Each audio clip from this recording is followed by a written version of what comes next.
Welcome to Penny for Your Shots, Conversations and Cocktails with Brilliant Women, the podcast where we uncork the stories and insights of exceptional female leaders from all walks of life. Our goal is to serve up wisdom, tips, and inspiration, and to support each other in rediscovering ourselves and what sets our souls on fire. We'll also share personal memories, paired with friends and a favorite beverage. I'm your host, Penny Fitzgerald, and I believe that the best stories are served up over a glass of wine or a cocktail. So grab a glass, get comfy, and let's pour ourselves into Penny for Your Shots. What do you do when your dream business hits a wall? More than once. In this episode, I'm joined by Larissa Banting, a former publicist turned seven-figure wedding planner who's no stranger to reinvention. From navigating business in a new country without Wi-Fi to losing over $100,000 to internal theft and surviving a pandemic shutdown with grace, Larissa doesn't just pivot, she pirouettes. We talk about resilience, reinvention, riding literal and metaphorical horses, and why now is the time to stop hiding your light and start sharing your story. If you've ever felt like giving up, you need this episode in your earbuds. Here is Larissa Banting. Hello. Hi, Larissa. It's nice to meet you. So you're in Canada, correct? I'm originally from Canada. I live in Costa Rica. Oh, yes, I did see that. Wonderful. Yeah. I love Costa Rica. Oh, have you been here? Yeah, a couple different times for a retreat that I had earned through the company that I was working with. We did in-home wine tastings. Oh, nice. It was very fun. That's a nice gig. It was a great gig. Yeah, I loved it. And yeah, that was one of our award trips to go to. So yeah, it was very fun. Wow. It's been a number of years. Yeah. Anyway, so I've been here since 2002.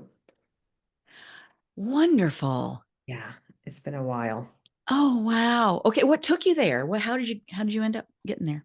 Okay, well, I've been a publicist since 1993, so I was working as a unit publicist. So that means when we're shooting a movie or television show, I'm there on set to get all the photographs and like put everything together in the media kit. So when they go to release it, the people who are going to be doing the publicity for the release have all that material. Okay. So we were shooting a movie of the week down here on the Caribbean coast, and I met one of the actors, and he's my husband now. Oh, it's always about a boy. Yeah, I know, right? But it was so I had to do a pivot when I moved down here. Yeah. Because, back in 2002, like we were still on dial-up internet and using fax machines. Like there was no laptop lifestyle. There was no social media. So and I moved here. I didn't speak Spanish at that time. Didn't know the landscape for PR. So it was like, well, there was no way to do my job from here in Canada. So I had to pivot, and I started working with a travel agency. And then that kind of parlayed itself into me doing the weddings for them. And then that took off because I did events I worked in PR and marketing for years in Canada doing events. So I opened up the second destination wedding firm in Costa Rica and one of the first in Central America. And I used PR because I didn't have money for ads. Because back then you had to, you either did Google AdWords or you did glossy wedding magazine ads, which cost like the price of a car. A lot. Yeah. So I didn't have the money for that. So what I did is I actually hired a publicist through a friend. She was starting her own PR firm. She was leaving a big agency in New York, but she knew travel and she knew weddings. And I didn't know those verticals. So worked with her and ended up getting a whole bunch of PR, like magazine spreads and whatnot. And that led to me being named to the A-list top 30 destination wedding planners in the world. Ooh, by Destination Weddings magazine. And then we hit seven figures our next year. Wow. The very next year. So that was year 2? That was year 3, we were named to the top 30. Okay. And then we hit over $1 million in our 4th year. There's a hockey stick. Yeah, trajectory for you. it was pretty crazy. Yeah. Yeah, I bet. Well, and it sounds like a really, really good thing, but I'm sure there were some struggles through that too, or Oh some God, yeah. opportunities.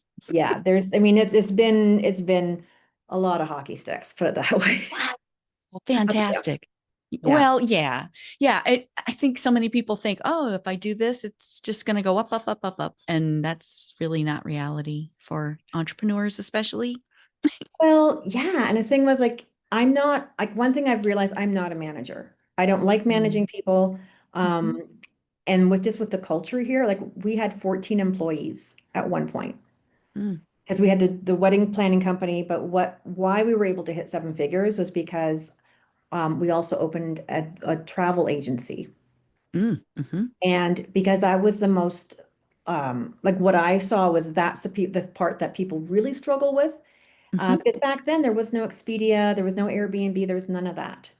Yeah. So and my husband had come from, even though he was an actor, he had a tourism background. He was the first Oh, nice. yeah, he was the first Costa Rican to open a whitewater rafting company here. Wow. Full Yeah, circle. full Well, circle. that's the other thing too. I think a lot of people also believe that, okay, I need all these skills. I need to do this alone. I'm a lone wolf, and you try and do it all. And yeah, you really need a village. Yeah, you Yep. do. You do. And back then, of course, we just didn't have all of the amazing software tools that we have now. So Yeah. as we Yep. grew, we needed to have people to actually physically do all of these things. And what happened was in 2008, I had my child right at the Mm, beginning of January. And then, of course, like the whole economic 2008. down hit Mm, happened.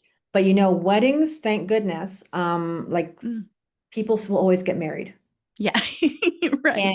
And destination weddings became even more popular because all of a sudden Oh, it's like, well, here's a way for us to cut down the guest list yeah. and not kind of, like we have it's like, oh geez, we can't invite everybody because we're going to Costa Rica, you know? Yeah. Yep. So and then there are actually some of the boutique hotels. I remember one of them, they said to us, like, weddings is what kept us afloat Wow. because people I just didn't believe it. cancel getting married. So, Yeah. so in the middle of the economic downturn, I put the travel agency portion up for sale because I was just like, I just couldn't do it, Penny. Like having a newborn, we had 13 weddings in 1 month. It would be like 4 hours minimum each way. Wow. And I just couldn't do it. I was just like, I can't be everyone's mom. So I put it up for sale. Yeah. The other thing that strikes me too is you pivoted so many times, but people get afraid of, making changes, but you're not starting over. You're building on what you already have built, and your knowledge, your experience, all of that is going into the next new thing, even though you might have gotten rid of this piece, you're still, growing this other piece and new things are coming to you. And wow, it's just, there's a lot of growth happening, even though it feels scary in the moment, I'm sure. It does, because you're like, am I doing the right decision? And then we started downsizing. But then what happened was, uh, then we moved and we got a office, like a front space, a commercial space. Okay. Uh-huh. Because when I went to one of his wedding planning conferences, I'd made a connection with Crane. So they do like they're one of the largest invitation companies in Oh, the okay. US. In fact, they also print the US money. Really? Yeah, Oh yeah. So they gosh. also did like Vera Wang and William Arthur. So they have like, Okay. like the different levels. So they didn't have anyone representing them in Central America. So I was like, okay, well, I'll take this on. So we had the commercial front for this invitation because there weren't like the invitations here were like not well done. And no one was Mm, doing engraving, no one was doing letterpress. It was just all digital. mm. And I thought, well, here's an opportunity. And it's much cheaper than what they're doing here because everything's, made, you pick it out, we do you see everything, we order it and it Huh? comes.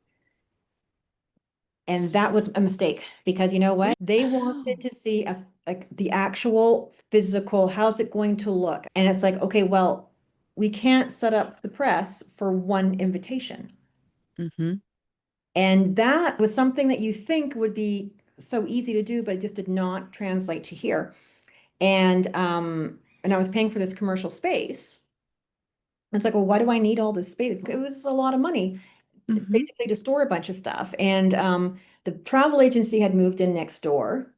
And then we were having issues. Like I actually had clients that said to me, at the weddings, you guys as wedding planners were fantastic, but the travel agency that we worked with, doesn't reflect well on you. So I had to have that really difficult conversation Uh-huh. and say to the people who had purchased it, like, because they were in Canada and they had someone hired here who was running the day to day.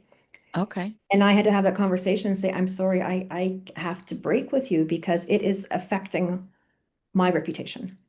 Wow. Yeah. Also because of the advent of Expedia and Travelocity and all this, Uh-huh. the travel dipped. We It were was not, less. yeah, Okay. Wow. Everything converging at once there to yeah, make it happen. yeah. And then it turned out that we found that my office manager, who was like a family member to us, had Uh-huh. been stealing. Oh no. Yeah, stealing money. So, luckily the lease was just ending. Mm. So we were going to work from home. And I thought, I don't be spending $2,000 a month on this space that I don't need because Mhm. my clients were all in North America. And if they came to Costa Rica, we were going to visit the different vendors. We weren't meeting in my office. Oh, right. Yeah. And then we were doing, because it was like, like why is there no money in the accounts and why am I having to pony up to like cover the hotel bill of the guests Uh-oh. coming in? And we started doing some Audits. looking into it. Mm-hmm. And yeah, so we're probably about $100,000. Oh my. Oh, that's so disappointing Yeah. when you So put your trust in someone. I know it was really hard. And then so what ended up happening is it was just I eventually whittled it down to just me. And because there's that tipping point. You think, oh, I'm going to grow, like you're talking about Mm-hmm. earlier. But the reality is that you reach a certain point Mm-hmm. and yeah, you've got all these sales, but it's because your expenses are Mm. also, Yeah, you right. hire so many people and whatnot. So like you have to make that much money but you're not making more profit. Exponentially more. Yeah. Yeah. You're covering So costs, but the profit is not as much, or maybe it might be the same as if you were working for yourself. exactly, and a lot less headaches. And then of Dang. course, COVID hit. So, but right before COVID Jeez. hit, I'd start getting more involved in the online space. So I was like, Uh-huh. so I wanted to have like a backup, Mm-hmm. because I knew I wanted to exit at some point. And, but talking about pivoting, so I'd gotten when chatbots first came out, I was like, I'm going to go in all in with chatbots. And I made my first course to sell online, with chatbots and whatnot. And then something twigged, and I'm like, wait a second. I'm accredited in public relations. I've been doing PR since like 1993. I have all this Mm-hmm. experience. Why am I reinventing the wheel? Why don't I just lean in to what Mm-hmm. I'm really good at, what has built my business and I love? So Mm-hmm. I had just created this self-liquidating offer, a standalone offer. I did a training called Pitch Perfect.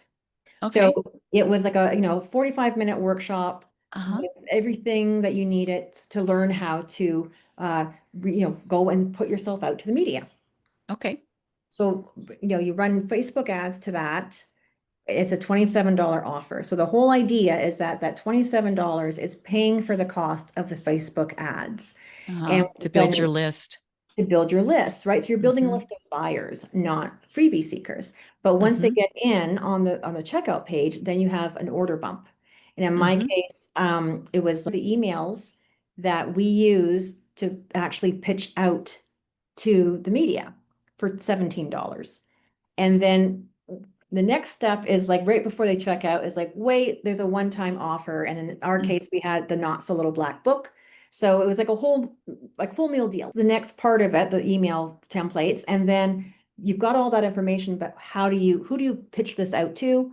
Here's the list with Yeah. 1,400 connections for $97. So now that $27 offer is potentially $141. And I turned that on the first week of March. Our borders Of closed 2020? of 2020. Our Wow, timing is borders, everything. it was crazy because yeah, March 19, the borders closed down. Yep. Yep. We had no business as a wedding company for 10 months. Wow. And my husband was at that point had a catering company. Oh my. So, and we Yikes. didn't have like the government here did not like not wasn't like in Canada or the US where they were giving money to businesses. We were like Mhm. on our own. Yeah. Wow.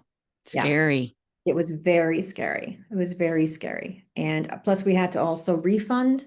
I had my biggest wedding of the year ended up canceling because, we didn't know it was just People going couldn't on and going gather. on.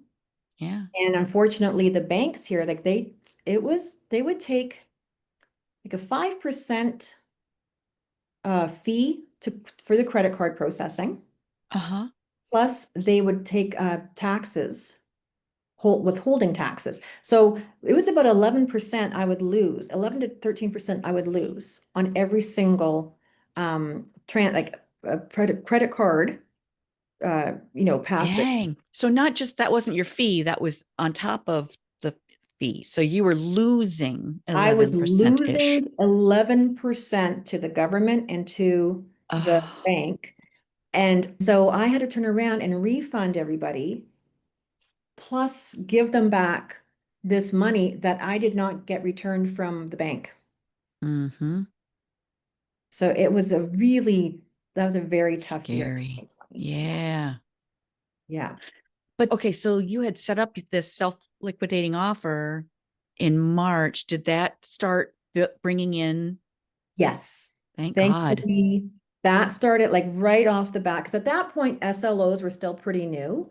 Mm-hmm. And the costs for Facebook ads were a lot lower. It was a lot easier to Mm-hmm. target get really micro into the targeting. Oh, And right. The data processing and all. Yeah. The yeah, collection of data was a lot less tied yes, it was like back in the golden era. for Like as we look marketers. Yeah. back on it now. But also that parlayed itself into me opening a PR agency. So I opened Cool. my PR agency in June. Plus, my husband got a job as the private chef for the former CEO of LinkedIn, who moved his family down here in August of 2020. Wow. Yeah, that's what really saved us. So what happened was like, I have to tell you, like I felt like the stuffing was just kind of knocked out of me, you know, Oh, yeah. after Hard the to get back up after all those things. exactly, Yeah. exactly. And with my husband working up 4 hours away, I basically was kind of like single parenting it. So, Oh, and we live up on a hill and there's no bus, and I have to drive my daughter to meet the school bus because they won't come up here. uh-huh. She's a competitive horse jumper, so like mom's taxi. So if Right. I was away at a wedding, it was like very difficult to maneuver Oh, her anywhere, right? uh-huh. So that's when it really was like, I really need to move on. And so I put the wedding business up for sale.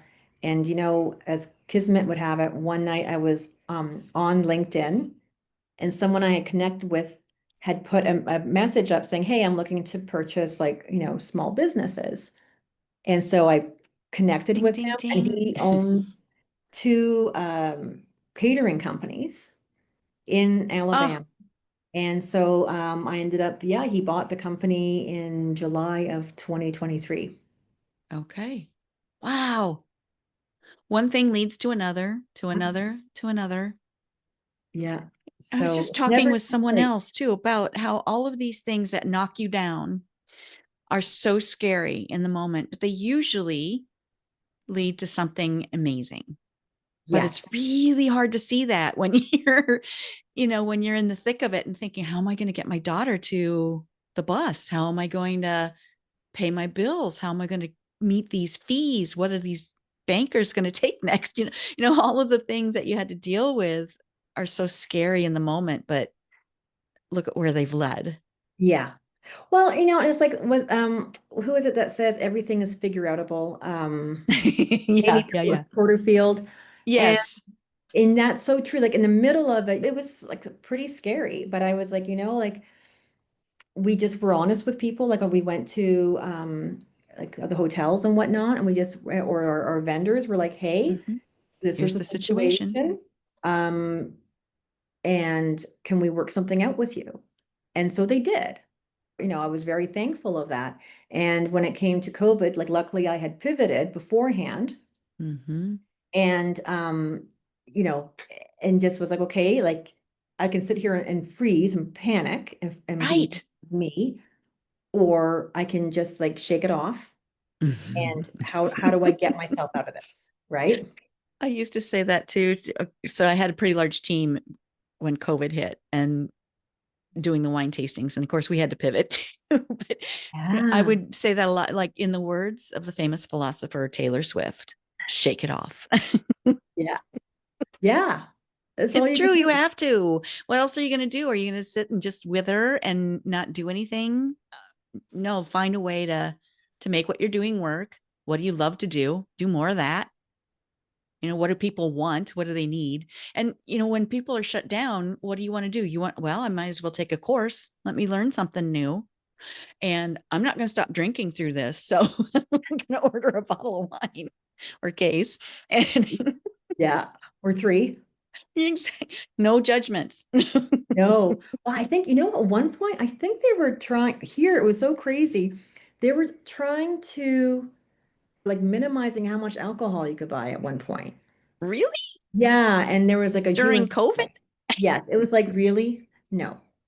Yeah. No. Yeah. Big They act, oh, in on that's that what one. yes, that's what I remember at the beginning of COVID in the grocery stores, they had taped off all of, yeah, the alcohol. I just Really? remembered that. And we like I was like for the first couple of weeks, and it was like, well, thank God we got like, we had a stash. Uh-huh. But it was like, Was come it because of hoarding or something, or that they were trying to no, it ration was it or? like they were, I don't know. I think they were, oh, I know what it was. It's because they didn't want people gathering. Oh, and that's where they're going to gather. Yeah, so they don't want people like with that buy. They thought if we have alcohol available, people are going to get together and they're going to gather Oh, they're going to share it. No. and have Mm-mm. parties. And we had the driving restrictions, like you couldn't be on the road after I think 8 o'clock or 9 o'clock at night because Oh my again, goodness. and we like there was only certain days that we could drive. It was very Wow. regulated. Yes, Huh. I yeah, had no idea. yeah, it was like super serious here, and like even like for grocery stores, like everybody had sinks out front. Yeah, so it was like, how do you? But yeah, so it's like Oh, okay, how do we pivot, right? Like what you did. yeah. Yeah. A lot of Zoom wine tastings. And you had to have fun was not canceled. You just had to like, become creative with Just it. you just get creative. Yeah, I'll ship you some wine and let's taste it together. Over I'll taste mine, you taste yours, but together we're sharing how to pair it with foods and do all the things. So, yeah, it was still very fun, but just in a very, very different way. Yeah, that would have been fun. Yeah, it was. Yeah. It seems like it was so long ago, but then again, it was. It wasn't. Yeah. Blink of an eye. Yeah, yeah, but it's. I guess it's like because I the pivoting like I it also opened my mind because I was like I remember I was doing something 2 years ago and somebody I was a questionnaire for a summit and they're like, Yeah. well, what are your hobbies? And I sat there for a second. I went, I don't have any. Like I've gotten to that point in my life where everything was either work or my Oh. daughter. And I realized, and I Oh, used to be wow. like, I was the hobby queen. Like I was running clubs, I was a dancer, I would taught dancing, like, I was never home. And then I thought, you know what? I need to do something for myself. And so Yes. I started horseback riding. Oh, Yeah. wonderful. Yeah. At Yeah, it's so 57. important to have things that are for you. I mean, I think that's so common with a lot of women, especially. I mean, a lot of people, but women especially. I feel like we raise our family, or, you're busy putting one foot in front of the other. You're doing your career, you're trying to make things work, you're pivoting, you're trying to keep all the balls in the air. And then you wake up one day and realize, what did I want to do? What's important to me, or what made me me, what makes me fun? All these Yeah. other experiences. Wow. So had you been a horseback rider before, or was this a new thing that you learned? No, no. I mean, I grew up, I was always in dance. Like my mother had taught Mm-hmm. dancing. So I started dancing when I was like 3 or 4 years old. And Yeah. went on, I studied like my degrees in dance. I was a professional Really? dancer. Yeah, I written research papers about dance in Canada. I had my own column in two different magazines as the dance critic in Edmonton. Wow. Yeah, so I was like all in on dance, and I'd always loved horses. But I Mm-hmm. mean, growing up in Hamilton, Ontario, that was something only like I didn't know anyone who had a horse, and that was only for very rich people to do horseback riding. Mm-hmm. But when my daughter was little, we put her into dance classes and nothing stuck. It was like it wasn't her thing, but she always loved the little pony rides at the park on the weekends. Yeah. And one day we were at the Queen's birthday put on by the British Association here, Uh-huh. and they had like, horses, so Uh-huh. we did a horse ride, and she was just like in her glory. And the lady's like, well, Mm. our stable's just up the road, and we have Here class. we go. And I was like, okay. So, the next week we shipped her off, and there she was, like 5 years old, in her little Hello Kitty rain boots. Oh. And that was it. So she's been doing it ever since. And Oh, we now have our own horse, but she's going to be leaving for university in a year. okay. And our horse, unfortunately, does not want to jump in competitions anymore. Like she's great Oh, yep. she's amazing I in feel that. but yeah, as soon as she knows it's a competition, she's like, no, I'm not jumping. And she's 18, so I mean, she's Yeah. in wonderful shape, but to try and sell a horse that's not going to jump in competitions makes it really hard. And Oh. so it's like, what am I going to do with this horse? So I started I thought, well, I'll start horseback riding. I'm here all the time anyways, and it seems like good exercise. And I've always wanted it. Like I've ridden horses, but Mm-hmm. like just no one, Yeah. not with a class. Yeah. And I'm doing English, so of course that's way more complicated because Okay. there's nothing to hold on to, right? Oh, On the wow. saddle, there's no horn, like in Western, and you've just got like little teeny tiny like bars for stirrups. Oh, So wow. you have to have really good balance. So, but I've always loved dressage because it's like dancing with the horses. Yeah. And it turns out our horse used to do dressage, and she's wonderful at it. Ah, So, and she still loves to do it. but it's a goal, like it's like I have a goal. I literally I had a class right before this interview, and the horse I ride in class fortunately spooked, Oh. and I fell. Oh So no. yeah, but it's like again, like just got up, brushed myself off, and literally got back up on the horse, which is Oh my I was gosh. thinking, I was driving and thinking, it's a good metaphor for business. Mm-hmm. Sure is. Get back up. You have to, as an entrepreneur, what else are you going to do? There's no safety. Right.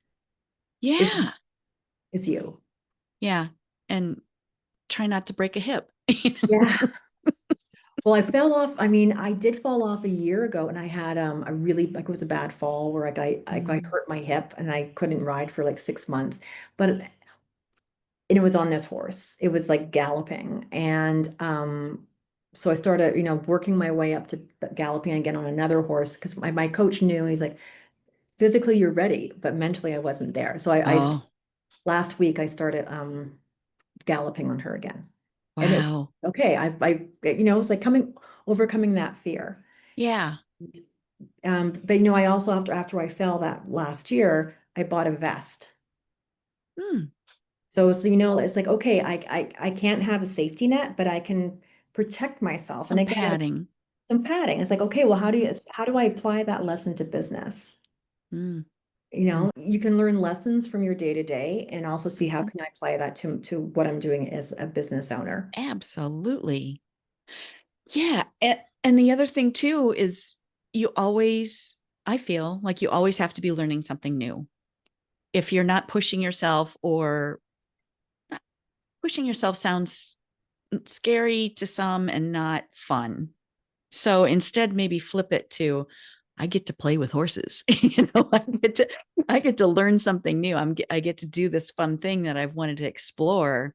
And isn't it cool to be learning something new about it and a new skill and applying it in other areas? So yeah, if we can flip that in our heads and make anything, Yeah. gamify anything. But that gamifying, and I also think, because when you're an expert in your field, you've put in those 10,000 hours. It's really hard to remember what it was like to be Yes, taking those first couple of steps, that first 20 minutes on that journey. exactly. And I think especially if you're like trying to do any kind of like courses or teach people, or it's important to be able to go back and understand um, where people are at. And, because I think a lot of Mm-hmm. people, they're so good at what they do, they kind of forget that. And so then they're wondering, well, why aren't people like responding? It's because Yeah. you're 10 steps ahead. Yeah. Well, and you're 10 steps ahead in the thing that you do really, really well. But maybe you need to look at, okay, is that still relevant? Is that still the best way to do it in 2025? Mhm. Maybe there's something new that's available that would make it a lot easier or make it a better experience for not only the person you're teaching, but their people, Well, yeah, their and audience. I think with what we're seeing with Chat GPT right now, Mm-hmm. with AI, there's a lot of fear. People are Mm-hmm. panicking about it. I mean, I saw, I don't know if you saw like last week, the CEO of Fiverr wrote a letter Oh, to basically everybody on Fiverr saying, yes, the computers are coming for your jobs. oh, geez. Yeah, which was like, What oh, could possibly go wrong? yeah. But this is the thing. It's like, you know what? I remember, and I'm sure the listeners remember as well, when the internet first came on board, when email, Oh, right. like everything was like, oh, this is going to New upend is scary. everything. I mean, what was it? Gosh, 1999. Remember when everything was Oh, going to yeah.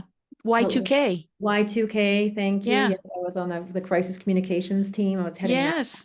Like, so, but the thing is, like, all of the doomsayers, Yeah. there was changes. And I think, again, it's going back to what we were saying earlier about people being afraid of change. And how do I make that pivot? Well, the people who thrive are the ones who are like, okay, you know what? I'm going to embrace this. It's an And opportunity. exactly. And how do, and I've, Hmm. so I personally have been taking Chat GPT. Like, obviously, I don't use it ever to pitch to the media because for various reasons, one being ethically, number two is the media hates Chat GPT. In fact, Mm. the New York Times was suing the makers of it because it basically is scraping all of their Oh, right. copyrighted material. They've paid They're these rights, proprietary information. proprietary information, and they're just scraping it and then reusing it. Oh, using it. Hmm. So yeah, so they launched it in Intellectual property. intellectual property. They launched that, I think it was January of 2024. So I'm not sure where that is right now, but they actually have detectors. So if Hmm. if they run, if you pitch something to the media and they see that it has been generated by Chat GPT, you will get blacklisted.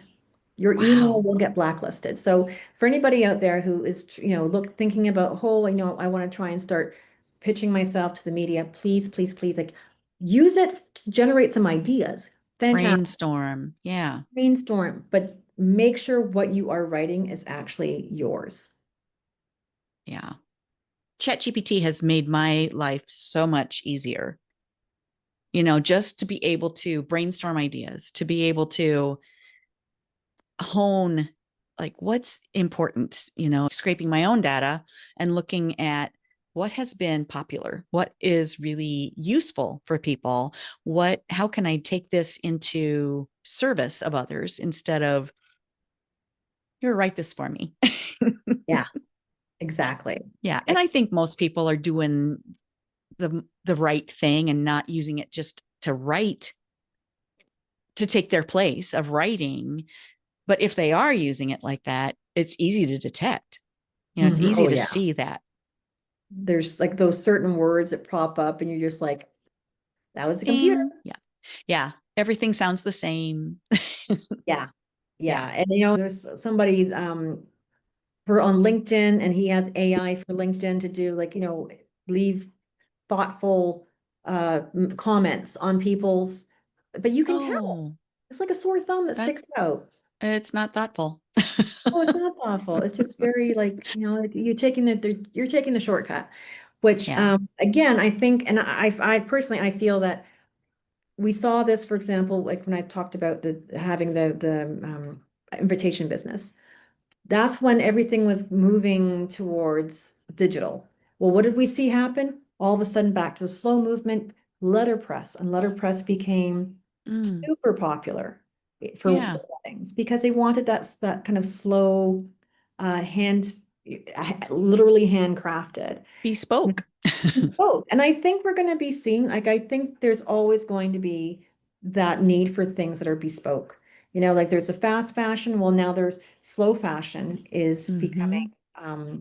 kind of the du jour because people don't want to have, like, they're realizing like the cost on environmentally, the human cost, Mm, like how much is it costing these poor people? How much are they making in these sweatshops? So I can have like some flimsy piece of material I'm going to wear it three times and then it's going to fall apart. right. Right. Well, and how many more pieces of clothing do I actually need?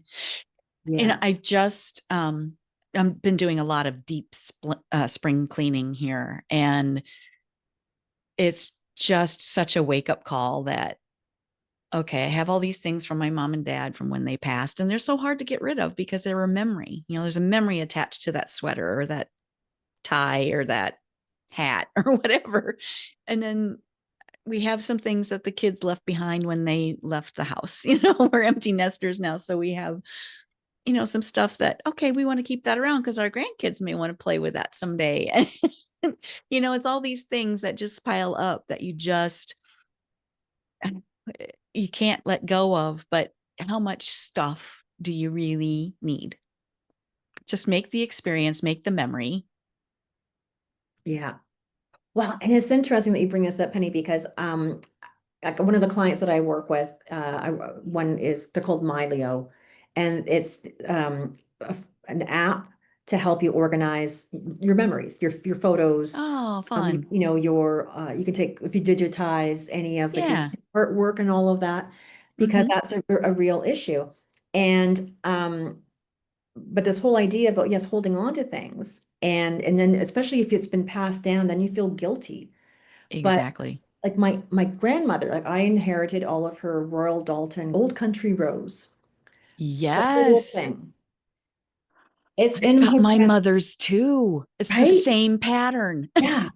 Apparently that was the single most That was the best-selling one. pattern of any of the Oh China my gosh. ever. The younger, like the millennials, Oh, not like they don't want them. right. If someone told me something really good, how I can release the guilt of wanting to get rid of it. Hmm. They said, "Did you use it?" And I said, "No, it was always in the You China save cupboard it for good.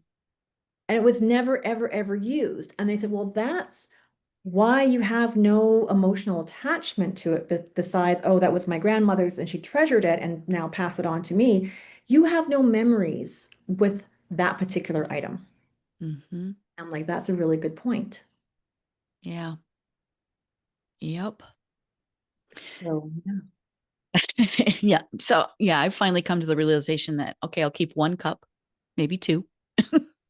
Yeah. I'll have tea in it and I'll remember my mom and I'll be fine with that. And the rest of it can go to a good home.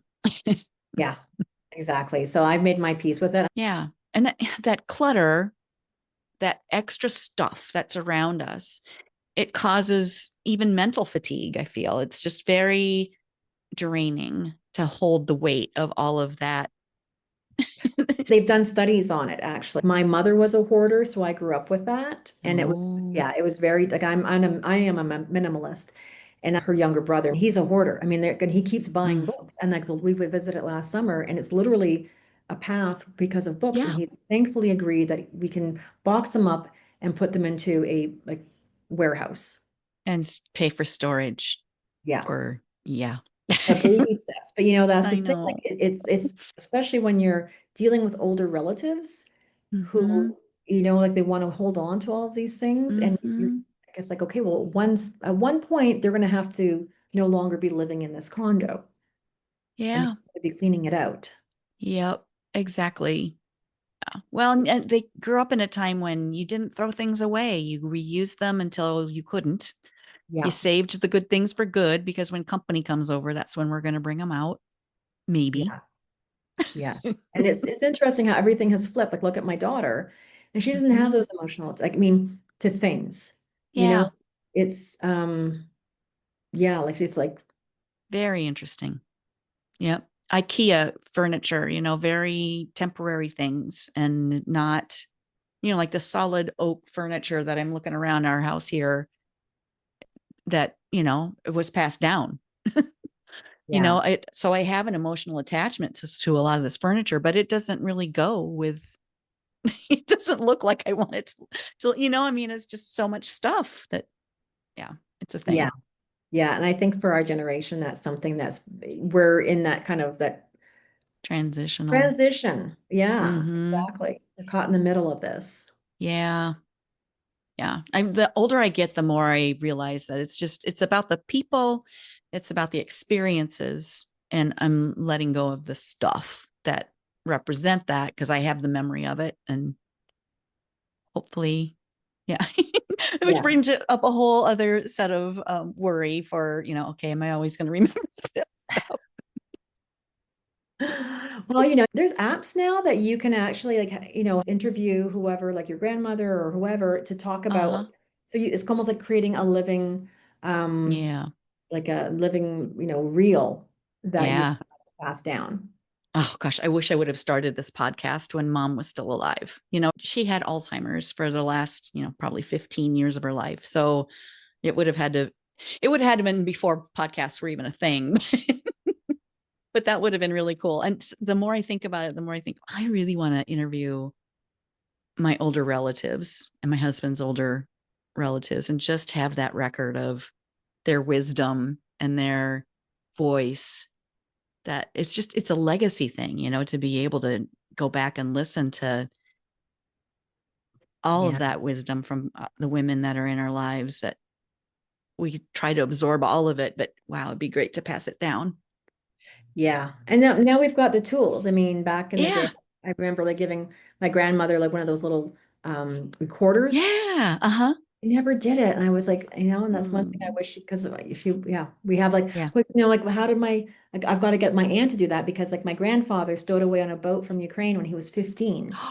And Wow. then he, lied about his age and signed up when World War I, started and went back over to Yeah. fight. So it's like all of those stories and like, what about our Stories. family back in the old country? And yeah, I mean the times now, because you just time's It's fleeting. lost. Yeah. Yeah. Absolutely. Oh my gosh. Yeah. We've been chatting for a while. Just We have. realized. So, what have you not shared with my audience that you are just really wanting to share? Or what wisdom would you like to give us? Okay, if somebody has their own business, what I would say is, don't be afraid to tap into the power of the media. It's like podcasts are a fantastic, like I always joke, it's the great gateway drug to the media because, there's almost 4 million podcasts and Hmm. there's literally podcasts for everything. So you can get really, like really speaking one-on-one with your people. So you're almost speaking the Hmm. same language. But people are looking for, as you know, you're looking for the stories. Like you want something, what's the information that is going to be, my audience is going to find really interesting. So when you're reaching out to the media, it's never about you because this is going to sound harsh. They don't care about you. Hmm. Really. Like But what that's a they're, blessing. it That's is a a, really yeah, good thing because then there's no pressure on you to be anything other than you. exactly. They're looking for what can you bring to the table that is going to serve the audience? And if you Hmm. can like flip that in your mind from coming to them with a hat in hand, going, "Oh, please, sir, give me an interview." to being like, hey, I'm here to partner with you to give Hmm. you something that's going to be of extreme value to your audience, and they're going to really love this information I'm going to share. That's a whole, like, now you're approaching it as an equal partner, not Hmm. someone begging to be noticed. And that's a Yeah. power position. And I think a lot of women, like, we tend to not want to step up and be seen and take up space and have our voice heard. So it's kind of like, oh, that's Yep. okay. Well, no, like, you have something to share, and there's nothing, life is not a Disney ride that says you have to be this high to get on the ride. Right? And I think a Right. lot of people, especially when it comes to the media, they think like, oh, well, when I hit six figures or when I have this, or no, you know what? Everyone's at a different point in their journey. Hmm. And no matter where you're at, you have something to share. You have, wisdom. Like maybe something maybe you've just started. Well, great. There's people listening who are just a step or two behind you.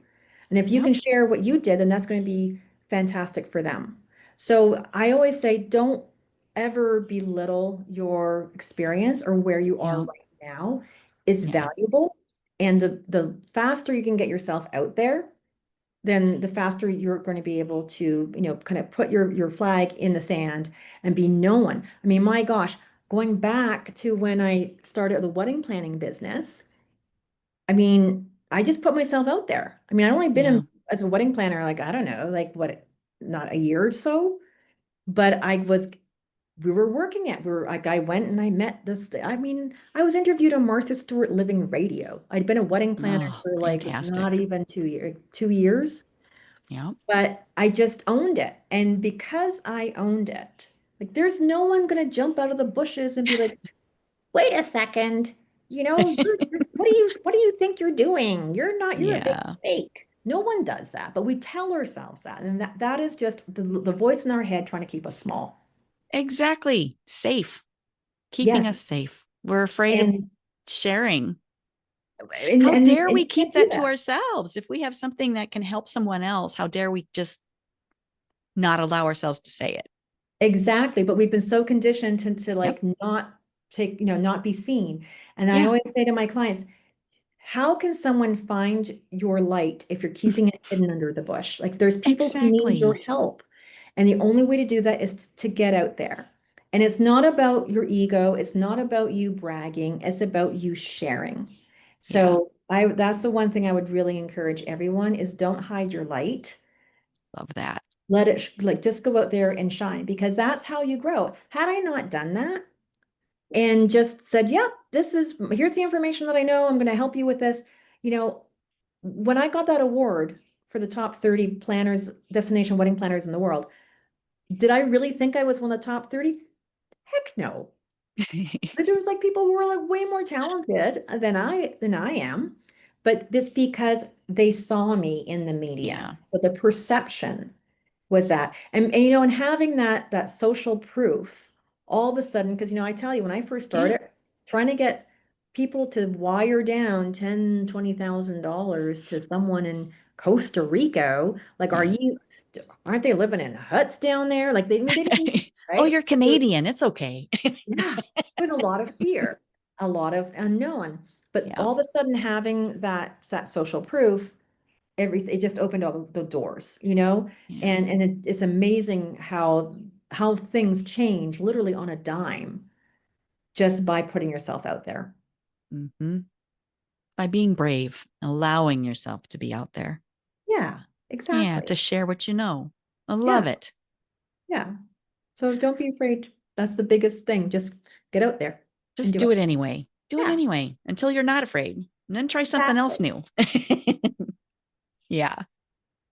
Okay. So at the end of every episode, I always ask my guests, what's your favorite cocktail or favorite kind of wine? Well, I am a gin drinker. Ooh. Yes. So I know my daughter's always like, is this gin? Blah. Um, That's good. yeah. So yeah, I love a really good gin and tonic. Mm, And there is it's actually a family friend we grew up with, started a distillery in Montreal, and he's taken over one of the original distilleries because at one point Montreal was like the place. for had the most distilleries, I think, in North America. Really? Yeah. Didn't know that. Yeah, so he's taken that over. He's actually doing whiskey, but of course, 'cause it takes a while. So he started also doing gin. So he's got a gin. It's called Gin Sauvage, and Mm. it's called Circa, Cirka. I think you can only get it in Canada, but it's Okay. amazing because it has 33 different botanicals that Mm. he has sourced in Montreal and around Quebec in the water Oh, and whatnot. And it's the only gin that is like completely from grain to finishing, all from the province of Quebec.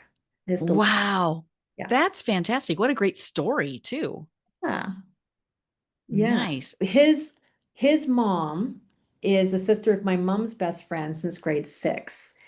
So Oh. we grew up because they were right from they're very, kept the culture of because they're from Ukraine. The family was from Ukraine. So Uh-huh. we grew up with that family as if like we were part of it. In fact, when we were little, uh, when the cousins actually found out we weren't really truly cousins, one of them started crying. Oh. But the nice thing is that now my daughter is like the cousins with the next generation of Yeah. family. Oh, the Yeah. family we choose. Yes, exactly. Oh, that makes it even better. I'm sure it's even more delicious because of that. It is. Yeah. So if you're ever in Quebec, that's Yeah, duty free, like pick up a bottle of Circa gin. It's I will. That's a great story. And yeah, that stories like that, gosh, they make you want to taste it. yeah. Yeah, To it's live just it. it's very nice. It's a really smooth. And then like I grew up in just outside of Niagara in Ontario. Uh-huh. So, but when I was growing up, it was just like Concord grapes. It was nothing. And then as Oh soon as yeah. I moved away, now it is just, of course, right from Stony Creek all the way through to Niagara Falls. It is just incredible vineyards, and that area Mm. has the best ice wine in the world. Mm-hmm. And I don't know, are you familiar with ice wine? I am familiar. It's very expensive. Yes. Yes, and it's just that area because we have the escarpment from when the glaciers came through Yeah. and when they Uh-huh. receded. So it's almost like this mountain, but it's like completely perpendicular. And Uh-huh. it's a very short distance off from the lake shore. So the Mm. winds come off of Lake Ontario, they hit the escarpment, and so it's the circular, which is Mm. why the grapes can stay on the vines until the first frost. Okay. Yeah. Fantastic. So yeah, and so they stay on the grape longer. It's a longer process. The grapes shrivel to raisins, so there's less volume there to be able to extract the very rich juice Mhm. and ferment it. Oh my gosh. Yeah, you're making me thirsty. Yeah, so if you ever get a chance to head around to like the Niagara area, it's Mm-hmm. fantastic, and they have some incredible vineyard tours along with like farm to table, Mm. because that whole area is like where all the like fruits and vegetables and everything. It's Yes. very, very lush. The claim to fame is definitely ice The wine. ice wine. Yeah. Um, There are some producers farther south that produce ice wine with artificial means, meaning they will take the grapes when they're ripe and then freeze them oh, okay. after harvest. So it kind of, takes a step out of that, but, to be ripened on the vine and then frozen on the vine and then harvested and produce, oh my gosh. Well, and they apparently like as soon as it hits that first frost of the year, Mm-hmm. they go out and they pick the grapes like in the middle of the night. Oh, they'd have Yeah. to because the ice then would otherwise, you'd lose it in the sunshine. Yeah, so it's like that's part of what I think why it makes it so expensive. But Well, yeah. yeah, Oh, yeah, so wow. I'm excited to, go back up and whenever we go visit because, we can Yeah. literally just take a short drive and we're like there's a ton of different vineyards doing some Yeah. stuff. Taste your way across. Exactly. I love it. Oh my gosh. Okay, this has been so much fun. And thank you for sending your links to me. That's very helpful. I'll include those in my show notes to let everyone know how to find you.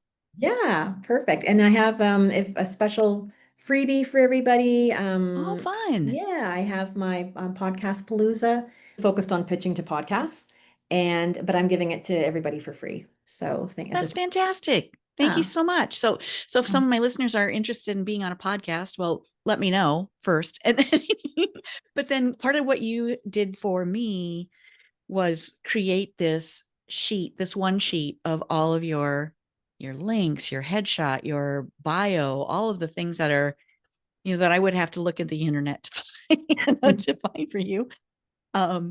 So that's very helpful, I think, for people if you're trying to pitch yourself to a podcast host. That helps them create a better product too, which is Right. endearing. Yes. Yeah. Well, I mean, and that's the thing, like make yourself easy to work with, right? Like Mhm. I think I included like 20 different questions Yeah, on the talking notes. Like that's something that we do for our clients. Because again, it's like we want to give like here's a full meal deal, uh-huh.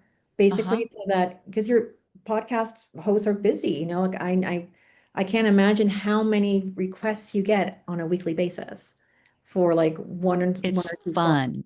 Yeah, it's a lot, but wow, it's fun to see the stories of all these brilliant women, and it's uplifting, and I love it so much.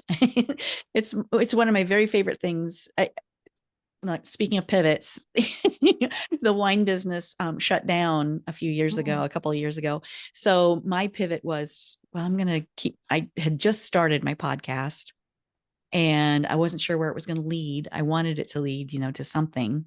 And it has led to my own courses and coaching for women and supporting other women. But through it, it's just so amazing to hear all these stories and share them and create that legacy for everyone, to be able to learn from each other and share that wisdom.